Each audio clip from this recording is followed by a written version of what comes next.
Hello, আসসালামু আলাইকুম দর্শক। তো আজকে আমরা ঘুরতে ঘুরতে চলে আসলাম।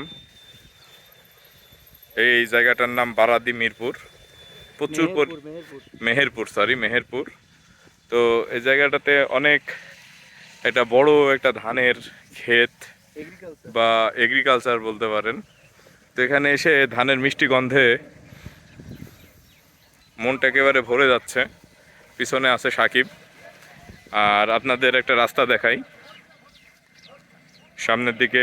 এই রাস্তাটা পাবলিক রাস্তা, কিন্তু এই জমিগুলো সরকারি জমি। দেখতে পাচ্ছেন, জমিগুলো সরকারি জমি। দারুণ মেঠো রাস্তা। জায়গাটা বেশ সুন্দর, কিন্তু আপনাদের একটা রাস্তা দেখায়। হ্যাঁ,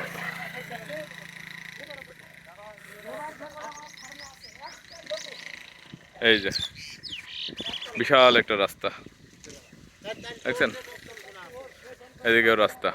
দেখেন, সব বন্ধু বান্ধবেরা গল্প করছে। এদিকে আরো একটা রাস্তা আছে, দেখাই। এই যে দারুণ, সব মিলায় জায়গাটা উপভোগ্য এবং খুবই ভালো লাগলো। আপনাদের কেমন লাগলো একটু জানাবেন।